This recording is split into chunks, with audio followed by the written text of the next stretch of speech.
This week on Cartoon Dumpster Dive, we cover the cartoon Pelswick. Let's roll.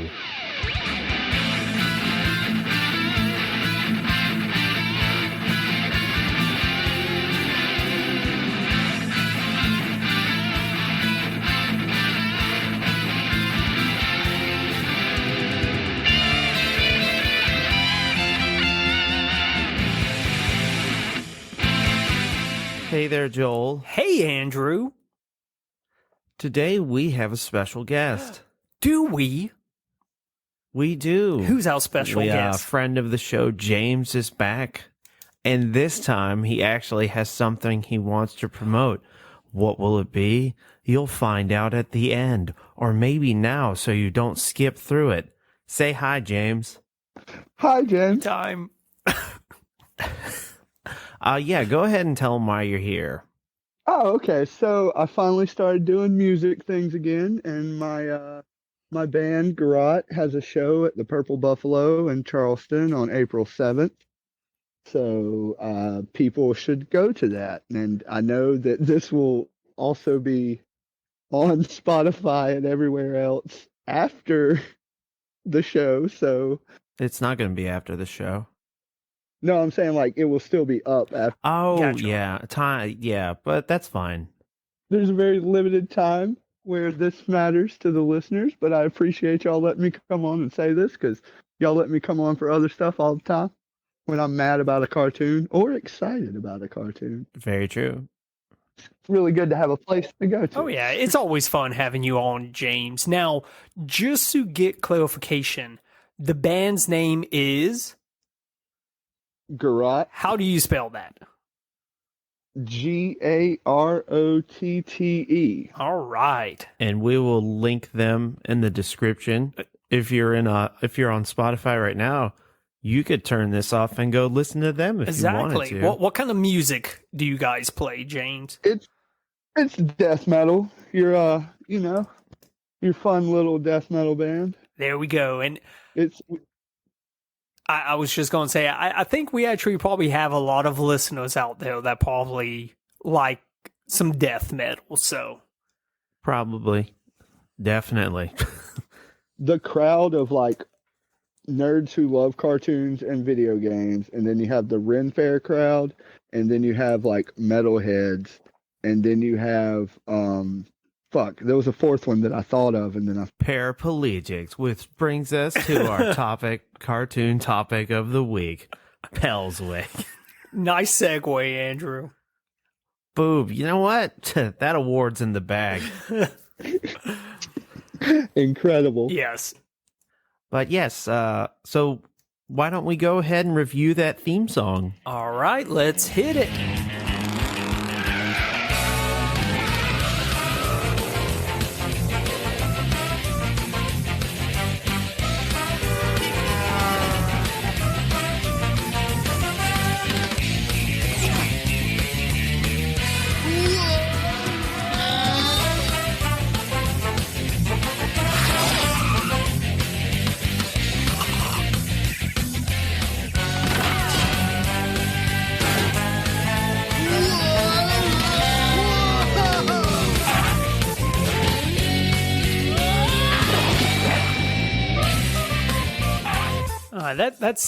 That's basically it.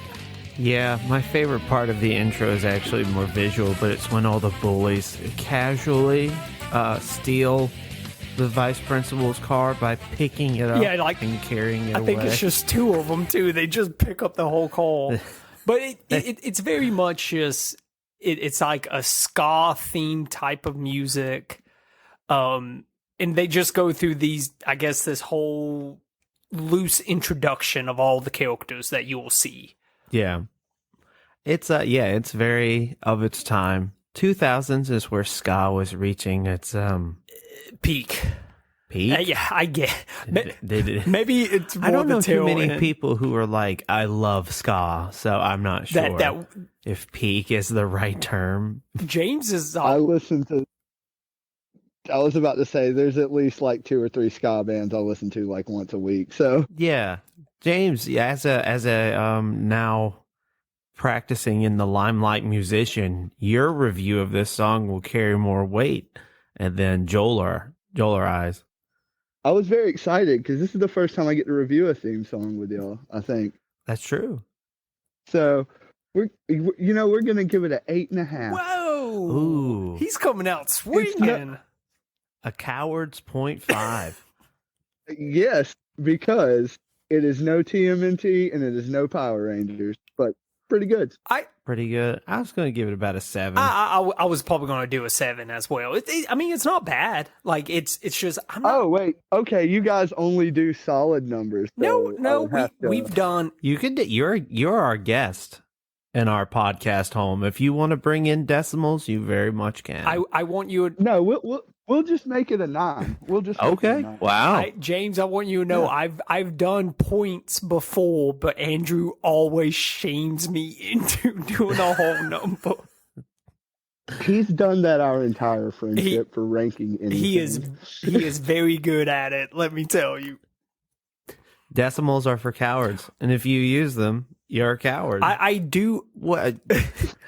Just round up or down. So what you're telling me, Andrew, is when you go to the store and it comes out to be like $8.58, you're like, we ain't using decimals. I'm gonna give you $9 and you keep it.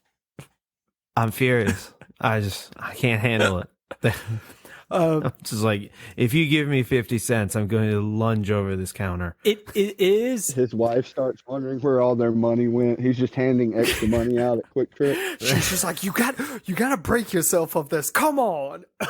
When I do the gas, when I pump gas, I always try to make it the even amount. I'm not even kidding. That's not even a bit. I actually do everybody that. does So- that, though. And, I do that. I'm not gonna lie. Not my wife. She's just like, why do you do that? Let's just go. And I'm like, you don't understand me, even though we're married and in love. I used to do that, but now I fill it up whenever I go. Just fill it up all to the top, and I don't care. Wow. Yeah, I know. What a passionless life you live, It Joel. is, How about but that? I will say on my volume control in the car, it does always have to be divisible by 5. Like I can't What? look. It's got to be. Yeah, no, I'm not. I was laughing at that noise, Joel. James made. made.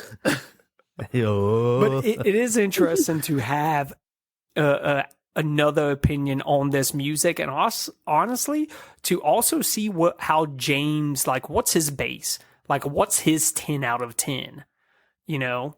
That's true. Power Rangers and Teenage Mutant Ninja Turtles.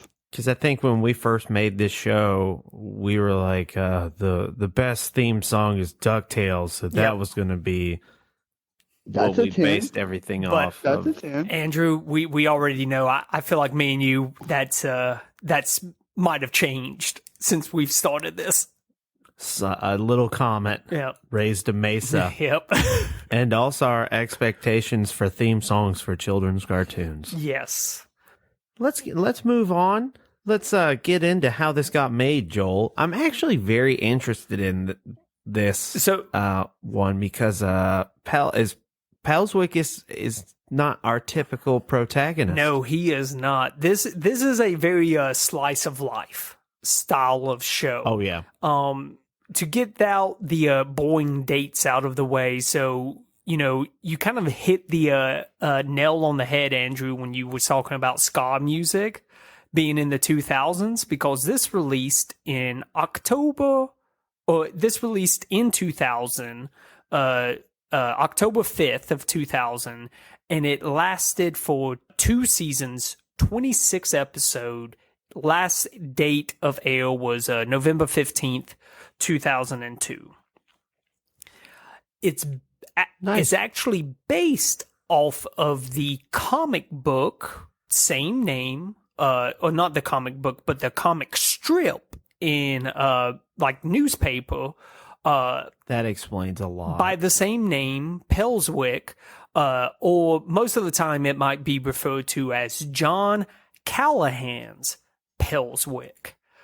So I'm actually about to talk a lot about John Callahan. and how he came up with this idea. Because honestly, I think it's pretty cool. I love what this man was trying to do with this comic. And, this kind of hits a little close to home for me. But really, John Callahan, he actually started drawing this cartoon in the Sunday newspaper, basically for his hometown in Oregon. He's actually from Portland, Oregon. And that's basically where he spent, his entire life. But when he was younger, he actually got into a car accident. So the story there was he was involved in a auto accident when he was in 1972. So really just at the age of 21. It was, from what I can tell, it looks like it was, there was drunk driving involved, but he was the passenger of his car when someone else was driving it. Accident happened and it left John as a quadriplegic. So basically he had no control, nothing of his legs. He had very, very basic control of his hands, which from here he started drawing. And Okay, nice. he basically started drawing this character, Pelswick, kind of based off of himself and the struggles that he was having to go through just from day-to-day life living with this disability. And his absolute, it seems like this show projects his absolute disdain for people who want to walk on eggshells around him or treat him like he's like, oh, you're so brave. Yes. Because when you watch the show, the people who are like that, the Pelswick, they're the people that he does not like the most. Oh, yes. They're just like, oh my God, you got toast today. You're so brave. And he'll just be like, get away from me. Oh, yeah. Well, I mean, yeah. Go ahead, James. Oh, I was going to say that any person I've ever met with any sort of disability, when anyone acted like that, they hated it because they were like, that's the whole thing, that treating someone differently is when you're doing that shit. Yeah. Yeah. And, people will think that they are, maybe you can call it in the right, or they just feel like, oh, I'm being very supportive. And if anything, no, you're not. No. Yeah. You're doing it for you. You're not doing it for them. No, not at all. You want others to see how good of a person you are. Correct. Yeah. If honestly, you just think about it like this. How would you want to be treated? Would you want someone to walk up to you and, start this stuff? Or would you want someone talk to you like you're 7 years old? Exactly. Or would you want someone hey there, little friend. You're doing great. Has anyone told you you're outstanding today? Yeah.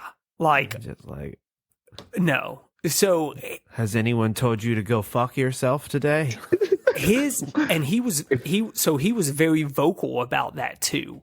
He's been on record. I was trying to find the quote, but I've lost it. But, I'll find it and, we can put it up on Twitter or whatever it is. But there was a quote where he was basically talking about how, he came up with this because he wanted people to realize that just because he is a quadriplegic and in a wheelchair, he is no different than anyone else. And he was just trying to bring awareness of, that, hey, just because someone's in a wheelchair, or he even mentions or even if someone has a claw, because I think he ended up losing a hand, it doesn't mean that they are really any different than anyone else. They just have a different way of life. That's it. Nice. Now that you say that this was a comic book strip in the newspaper, I can definitely see that with the animation style. Oh yeah. Like that's definitely that like stylized quick drawing of a cartoon character in the Sunday funnies. Yeah. And James, what was you saying about it? Oh, it reminds me of Baby Blues. That's it. It's the noses, right? I think so. Yeah. Yeah. Some Garfield characters, not Garfield, because obviously, but like some of the characters have weird, not John, but like weird noses and some of that too. But I don't know. It just maybe the lines or something. But I definitely was reminded of Baby Blues like instantly. Yeah. So the another cartoon that we'll probably cover in the future, Baby Blues. Great cartoon. The pretty interesting thing about that is they tried to keep this comic very similar. Or comic. I'm getting so confused with cartoon and comic. They were trying to keep this cartoon, the animation style, very similar to his animation style in his little comic strip. Because since he had limited mobility in his hand, the art was very, very simple, but at the same time, it was very impactful to get his point across. Yeah, I think he did. I mean, I can't speak for the comic book strip because I didn't read it, but when I watched the show, like, you definitely get the feeling that this was written by somebody who was very much tired of people like treating him Tom any different. Segura has a really good bit about it where he says he's like, if people in wheelchairs always get talked to like they're pets rather than people. And I think that they do a really good job. Like all the characters, especially people in power, like his principal is absolutely a nervous wreck around him all the time. Oh, yeah. Because he's always afraid he's going to offend him by accidentally saying something. And then the bullies are absolute. I remember one episode, the bullies were getting into an argument because they're mad because they can't hit him, I guess. Yeah. So they just insult the shit out of him, but Pelswick always gets one over him because he's smarter. And then one of them goes, well, at least I can do this. And he walks up some stairs. I'm like, oh, shit. Yeah. There's I don't know, there's almost a beauty in that when a bully, I guess because a bully ain't discriminating.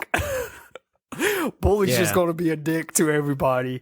The bullies have a bad home life, and they want to let you and they want it to be everyone's problem. Yeah, there was I don't know, there's a twisted beauty in that, in a sense. It's like it's like when people say don't ask permission, ask forgiveness. But in this case, it's wholesome because it's like anytime I meet someone, no matter who they are, I'm going to offend you somehow with something I say or do, but I never mean it to be about someone like specifically because of something like that. I'm just offensive. Yeah. But at the same time, we know you, James, and we know that if you ever did say something offensive, and if somebody told you, you would apologize. Yeah, you would do the right thing. I'd be like, oh my God, I'm so sorry. Yeah, you would apologize. You would immediately double down and say, it's just a joke. Why are you so offended? I'm just only kidding. That's what you would do. I'd start yelling about cancel culture. No. Oh, is this what's happening? I'm getting canceled? Okay. James would actually... Okay, what? Pick on me because I'm successful? Is that what you want to do? You're just jealous because I'm a millionaire. I like to think James would actually just say the exact same thing he said, but louder, like they just didn't hear him. Excuse me, what did you say? Oh, I said this. Yeah. But yeah, it does. It's very powerful in that sense that he's just trying to get that point across that, hey, just because, I'm disabled just because I gotta use a wheelchair or whatever it is, that doesn't mean that, I'm any different than the next person. What at the end of the day, we're all humans. We all go through the same, shit and everything else. It's just, hey, this person has to use a wheelchair to get around versus walking. That's it. Exactly. Yeah. But I'm sure we'll continue this conversation throughout the episode, Andrew. But we got to move. Oh, yeah. We got to move forward. We got to keep the ball rolling. So hit us with the voice actors. Okay, so the voice cast for Pelswick is Robert Tinkler is Pelswick Eggert, David Arquette is Mr. Jimmy, Phil Guerrero is Ace Nakameyer, Peter Oldring is Goon Gunderson, Ellen Ray Hennessy is Graham, Tracy Moore is Kate Eggert, not the Tracy Moore, a Tracy Moore. Tony Rosado is Quentin Eggert, and Julia Lemieux is Julia Smockford. Now, there were other casts, but the list goes on. For their other works, we have Rob Tinkler was Edward Falcon in Power Stone for the Dreamcast. David Arquette is Dewey Riley in the Scream series. Phil Guerrero is Lee Fung in The Returned. Peter Oldring didn't have a lot of other acting credits, but he was additional crew in Deep Impact. Okay. Ellen Ray Hennessy is the principal in It's a Boy-Girl Thing. Tracy Moore is Warbeak in Redwall, and Sailor Moon in the Sailor Moon TV series. Tony Rosado is Nick Brand in Seeds of Doubt. And finally, Julie Lemieux, I think that's how you say her name. She's Sammy in Sailor Moon. So, Joel, I was really surprised you said this show was, I know it's originally from Canada, but I'm surprised you didn't say the guy was from Canada because of the character named Goon, because that's what that's a hockey name term is Goon. Yeah. And like Goon's like this big dumb guy, and he might be my favorite character in the show. So we follow their lives. We have the love interest of Julie Smockford. We have his guardian angel, Mr. Jimmy, who looks a lot like Jerry Garcia. Like, James, you watched a couple of them. Did you see that? I don't remember. Oh. Basically, well, he also kind of looks like God in a way. Yeah, he's a guardian angel, so that kind of makes sense. So we follow him in different adventures and scenarios. Our first episode, we have him go. The whole class is excited to go on a camping trip, and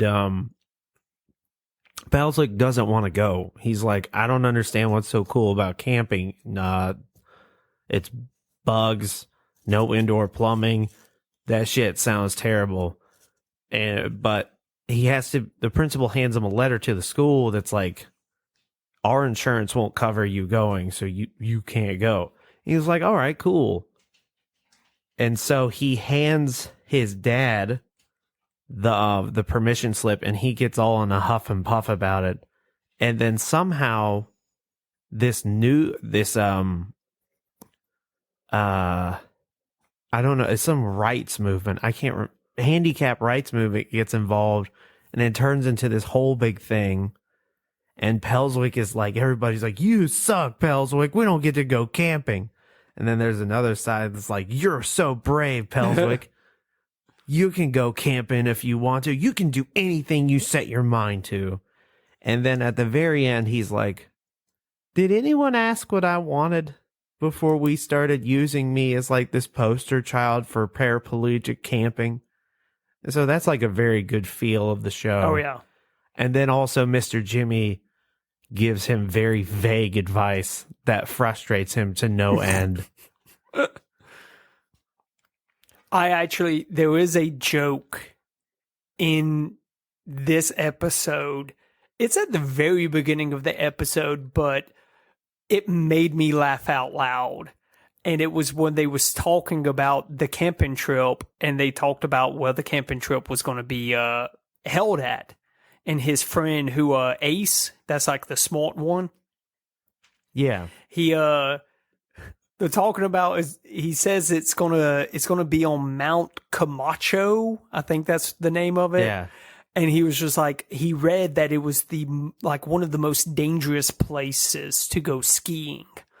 And Pelswick asked him, like, why is that? And he's like, well, after a bunch of research, I found out that it never snows there. And then it cuts to a scene where it looks like someone's trying to ski down this like just grass covered hill, and they're just tumbling and falling.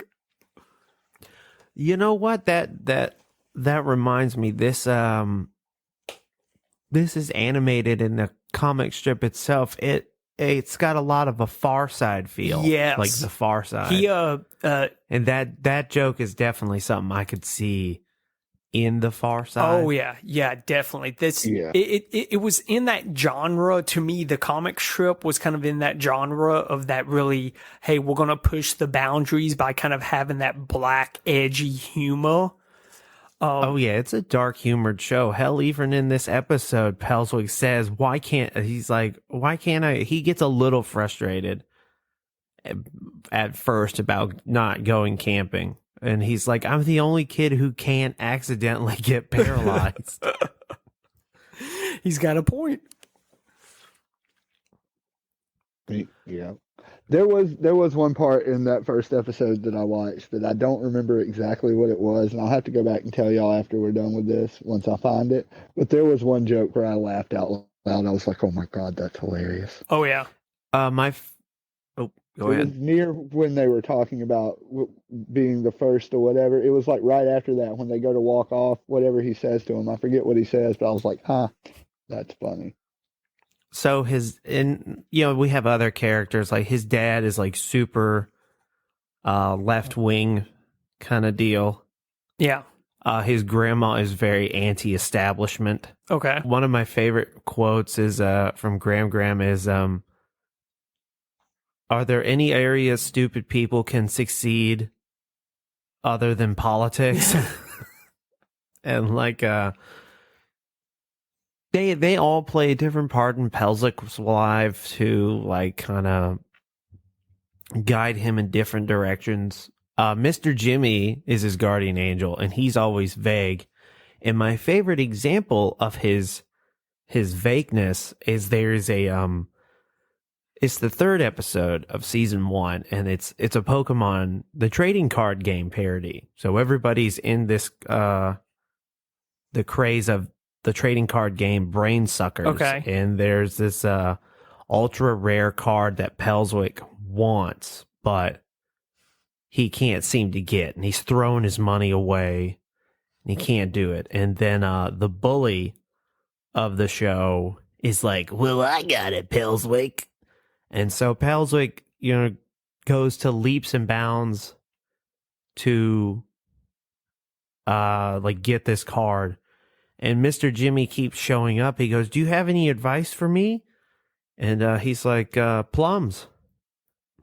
And he's like, what? He goes, yeah, just my advice to you about the situation you're in is plums. Okay. And then he disappears. And every time throughout the episode, he that's all he says. He'll go, I really need you to give me advice on how I can like deal with this situation. He just keeps going, plums. Okay. And so eventually you learn that he keeps saying plums because plums go out of season and the fad of brain suckers eventually dies down to where the ultra rare card, they're practically giving it away. So the moral of the story, I guess, is patience is a virtue. Yeah. I'm not really sure, but it cracked me up to see Pelswick get so frustrated with his guardian angel because he won't stop just saying plums. he's like, just give me some real advice. Oh, that's good. We have other episodes that are pretty impactful. There's one where the love interest gets suspended from school because she published a story where there was a horse in a wheelchair, and they were like, the vice principal went way too hard, suspended it, got rid of the paper, and he didn't actually know that Pelswick was the one who drew the comic for the paper. And so it was kind of like the lesson of that one was like, because the principal was like, well, it's okay if Pelswick does it because he's in a wheelchair. And Pelswick's like, it should be okay if anyone does it. Humor is subjective, blah, blah, blah. Yep. Kind of ahead of its time with the political climate we have now where it's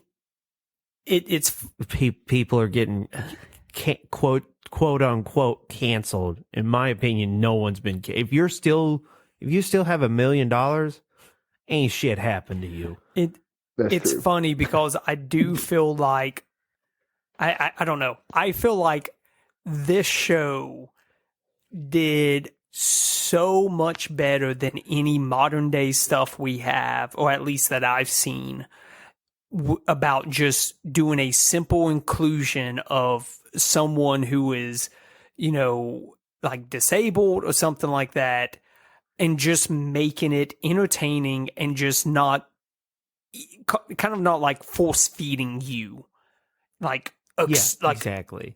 Take this. It's wholesome in a sense. Pelswick's not a kid that's like in a wheelchair but secretly a superhero or something like that. He's not like, he's just a He's kid. a teenager I in a feel wheelchair. like that show is better for it. He's just doing kid shit.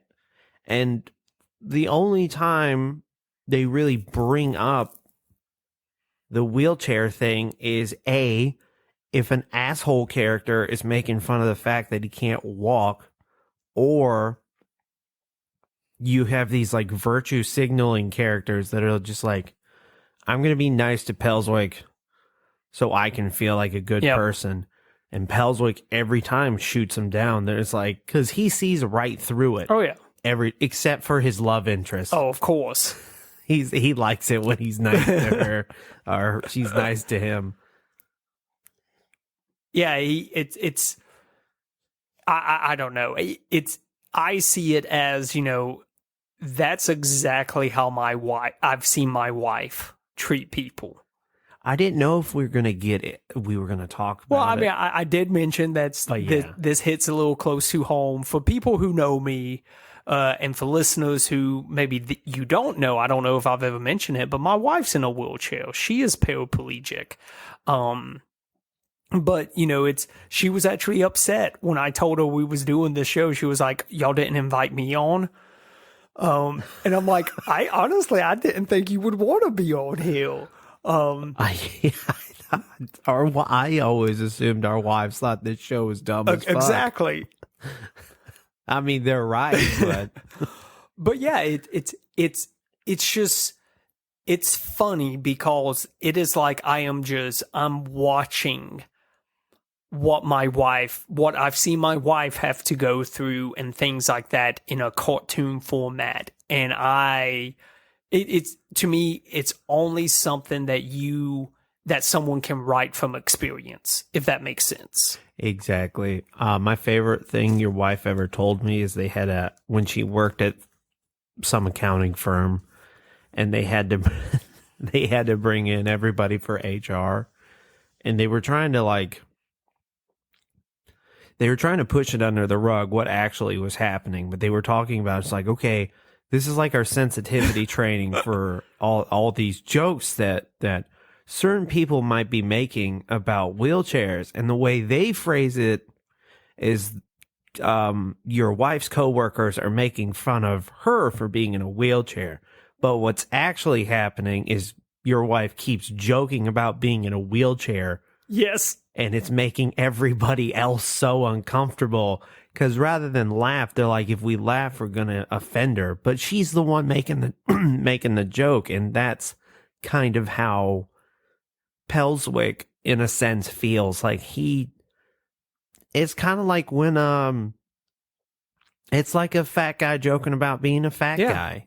Like, you're not gonna laugh, or he's not gonna get offended if you laugh at his joke. He's making a joke so you can laugh at imagine him. All overweight comedians. I mean, that's a majority of their Gabriel Iglesias' career would stop. He is known as Fluffy if nobody laughed at his flaff jokes. Exactly. But yeah, that is a hilarious story. I honestly forgot that happened. Oh, I'll know. You know, there'd be.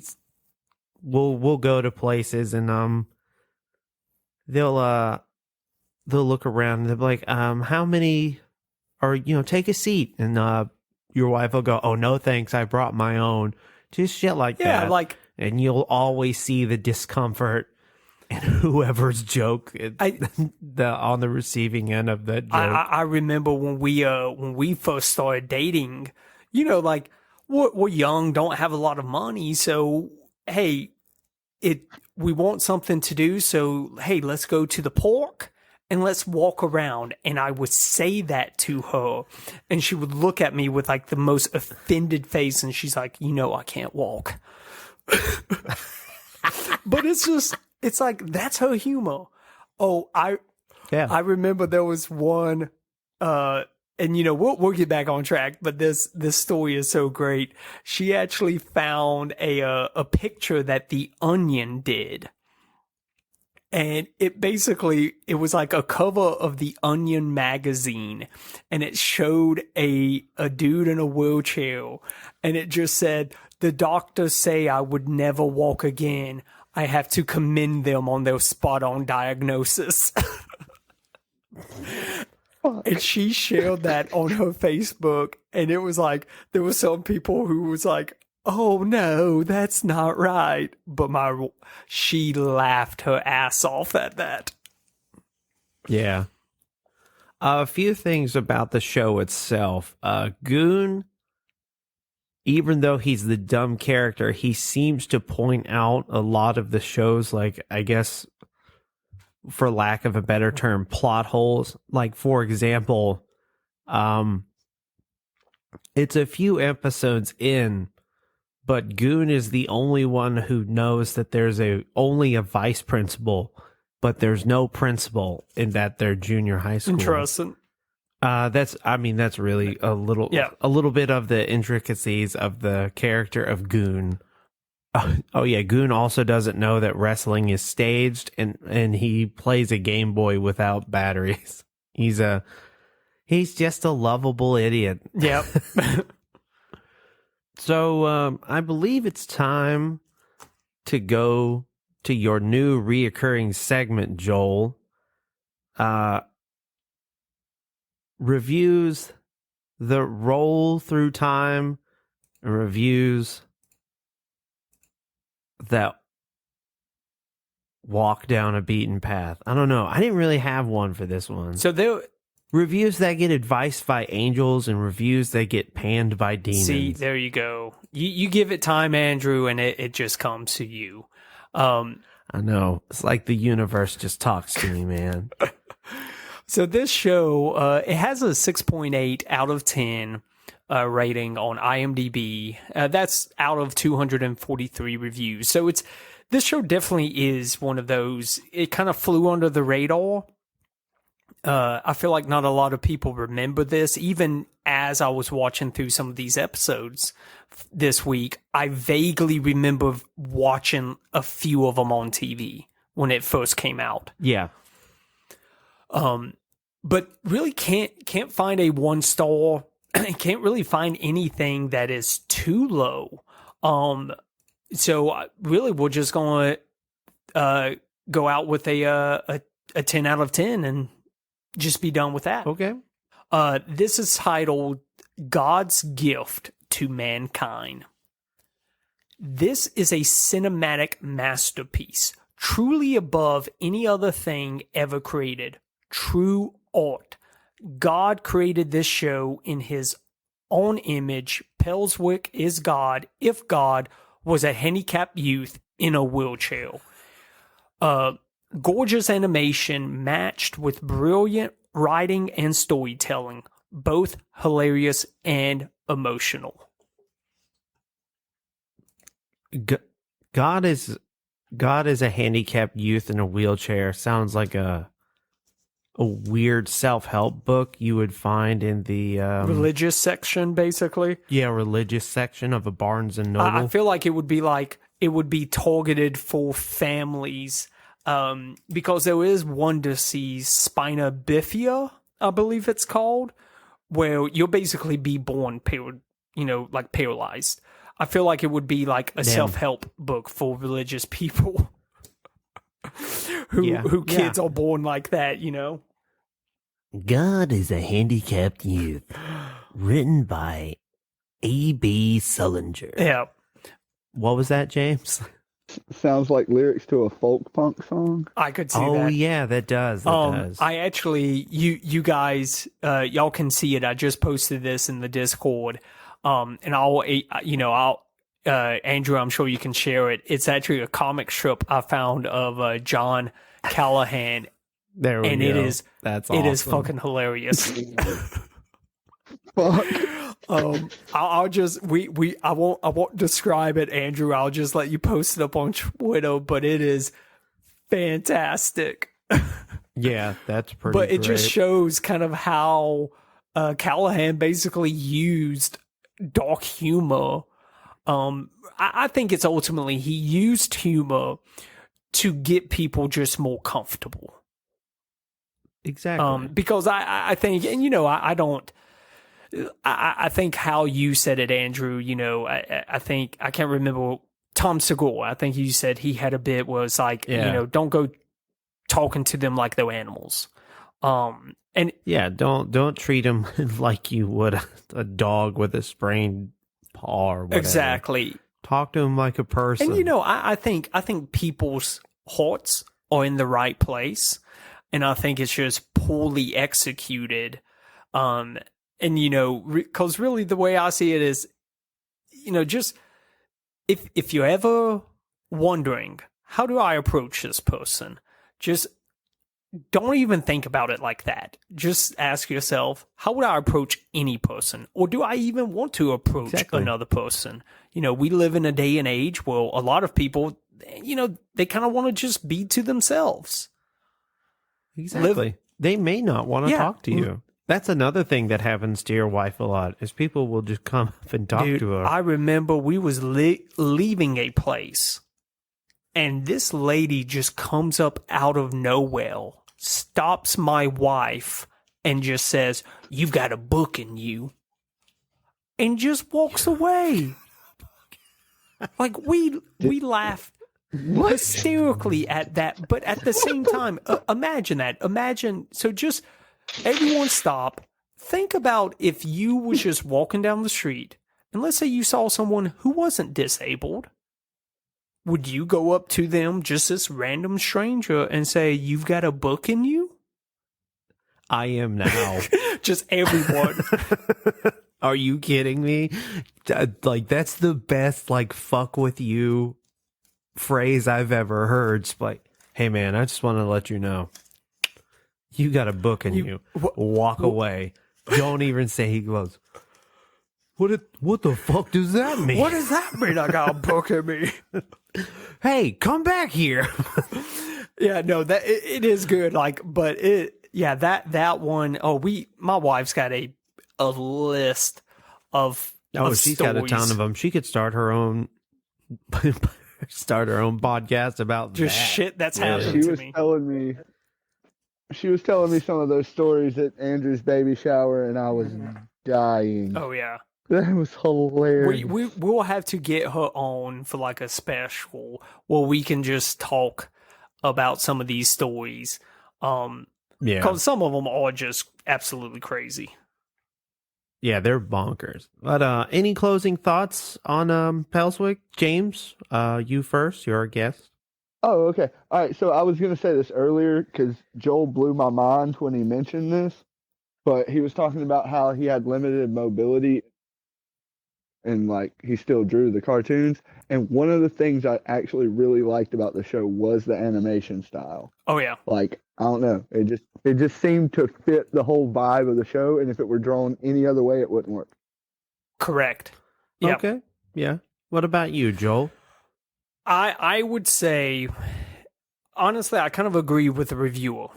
This show, I believe, is incredible. I think John Callahan's comic is also incredible. I think, and I can't help but look at, I hate to say this because I think it's nails on a chalkboard, but when you hear about people being woke and things like that, like, I get it that we're trying to be more inclusive, but I feel like we're trying to like force feed people it. And I think this show just did such a wholesome job of just making it lovable to the point where you don't even feel like you're being force fed or you're being inclusive. You're just watching a show or looking at a comic. That's it. Yeah. And I think that just, it speaks to John Callahan, how he was able to speak from a place of, hey, this is the shit that I've had to deal with, and I'm going to poke fun at it. Yeah. He had a very good sense of humor all the way through his entire life. We didn't mention this, but he has passed. He has. For a while. He's been gone for a while. About 13 years. Yeah, I feel like his spirit lives on in a kind of Pelswick in a way, and through his comic strips. I touching on like what you said, Joel, about like, we don't ever want to talk about really what wokeness is, and I think like wokeness is a blanket term that's used by more conservative outlets to like that describe shit that they don't like. Exactly.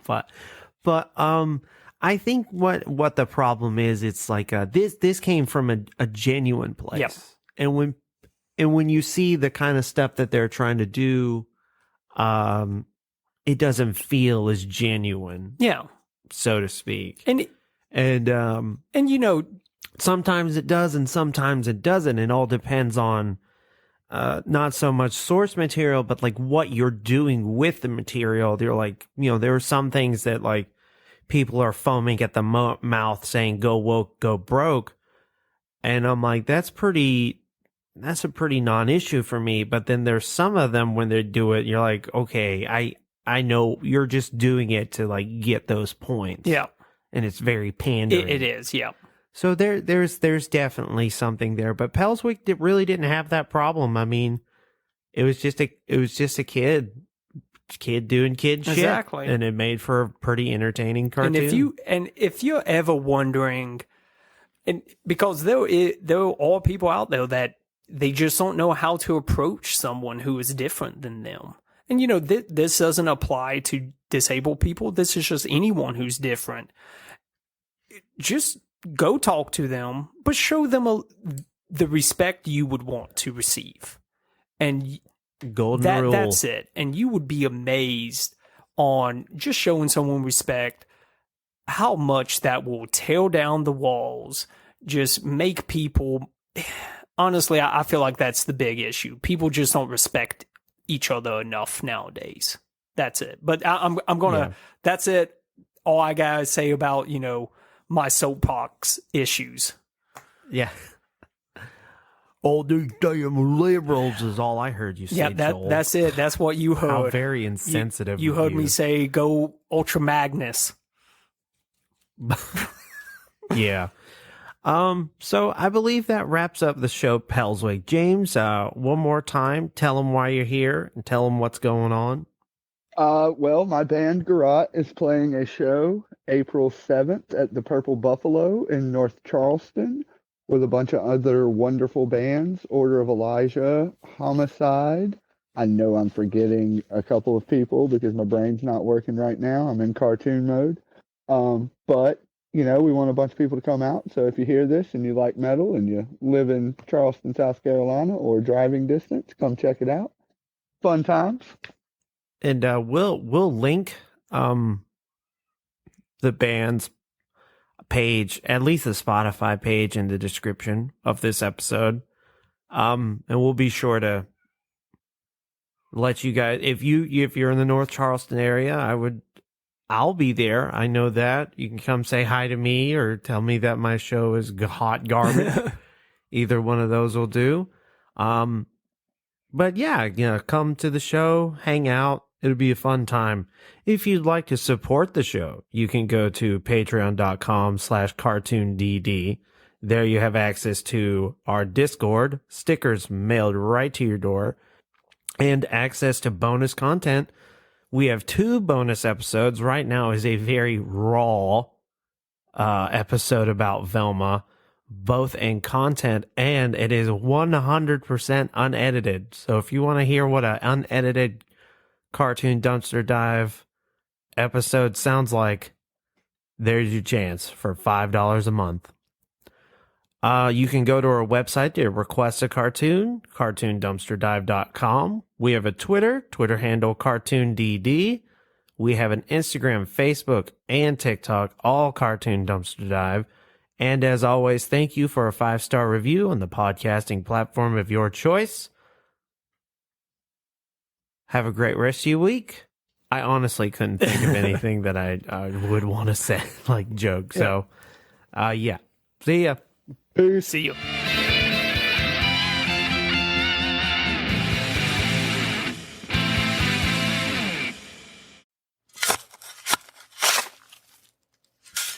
This has been a Lughole podcast.